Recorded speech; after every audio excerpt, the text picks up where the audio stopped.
আসসালামু আলাইকুম, আমি ডাক্তার শায়লা পারভিন।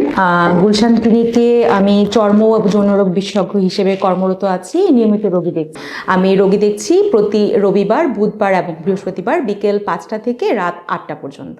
যেহেতু আমি চর্মরোগ বিশেষজ্ঞ হিসেবে কর্মরত আছি, আমি চাচ্ছি এই ব্যাপারে আপনাদেরকে কিছু ইনফরমেশন আসলে প্রোভাইড করতে।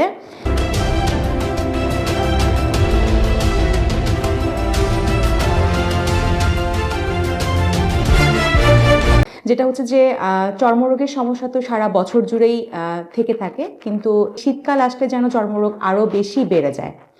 এই সময়টাতে শিশু এবং যে আমাদের যারা বয়োবৃদ্ধ বা বয়স্ক বাবা মা বা ফ্যামিলি মেম্বাররা আছেন, ওনারা নানান ধরনের চর্মরোগগুলোতে বেশি ভুগতে থাকেন। প্রচলিত যে চর্মরোগগুলো ওনাদের থেকে থাকে সেগুলো বেড়ে যায় শীতকাল আসলে।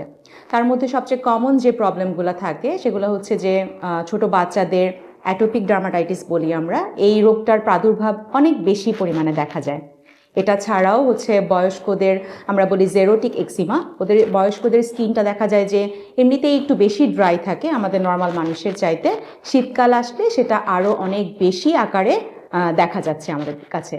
তো আমরা আসলে যেহেতু এখন এই কিছুদিন যাবৎ শিশু এবং গিয়ে বয়স্কদের চর্মরোগগুলোও আমরা অনেক বেশি পরিমাণে পাচ্ছি। শীতের তাপমাত্রা যে অনেক বেশি আসলে নেমে যাওয়ার কারণে এই প্রবলেমগুলো আরও বেশি বেড়ে গিয়েছে। কারণ শিশু এবং বয়স্করা দেখা যায় নিজেদের যত্নটা সেভাবে করতে পারেন না। অনেক সময় চিকিৎসকের শরণাপন্ন হচ্ছেন আমরা পাচ্ছি। তো এক্ষেত্রে অ্যাটোপিক ডার্মাটাইটিসের বাচ্চাগুলো আমাদের কাছে মায়েরা নিয়ে আসছেন। ওরা সাধারণত দেখা যায় যে পুরো শরীরেই এক্সিমা হয়ে যাচ্ছে, বা বাচ্চারা বুঝতে পারছে না, হাত দিয়ে চুলকে চুলকে ওদের গালে বা শরীরে যে আক্রান্ত স্থানগুলো আছে সেগুলোতে এত বেশি পরিমাণে চুলকাচ্ছে, কারণ এটা অনেক বেশি ইচিং হয় এটার মধ্যে। তো দেখা যায় সেখান থেকে ঘা হয়ে যাচ্ছে এবং নানান ধরনের কমপ্লিকেশন অ্যারাইজ করছে। সেখানে ঘাটা হয়ে গিয়ে মারাত্মক একটা আকার ধারণ করছে। এই ধরনের বাচ্চাগুলোকে আমরা বেশি পাচ্ছি।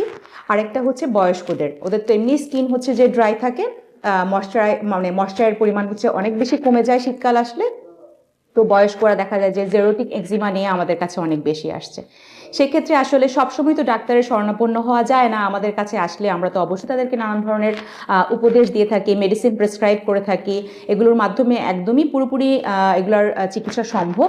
কিন্তু বাসায় আমরা যেগুলো অ্যাডভাইস করে থাকি, এসব বাচ্চাদেরকে অবশ্যই প্রতিদিন গোসল করাতে হবে। গোসলে আসলে কোনো ধরনের কার্পণ্যতা করা যাবে না।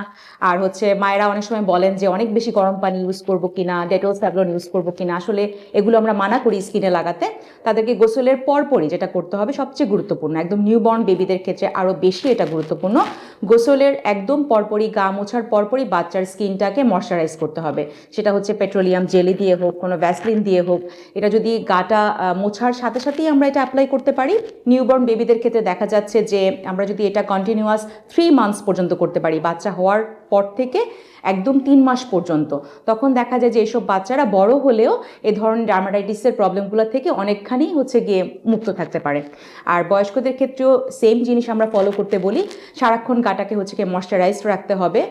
ওনাদের হাত পা শরীরে নর্মাল আমাদের যে জিনিসগুলো, অলিভ অয়েল বা একটু নারিকেল তেল মাখা বা ভ্যাসলিন, পেট্রোলিয়াম জেলি, এগুলো যদি রেগুলার অ্যাপ্লাই করে থাকেন, ওনারা অনেকটাই এ ধরনের ইচিংগুলো থেকে অনেকটাই হেল্প পেতে পারেন। এটা একটা। সামনে হয়তো আরও কিছু অসুখ বিসুখ নিয়ে কথা বলবো। ধন্যবাদ।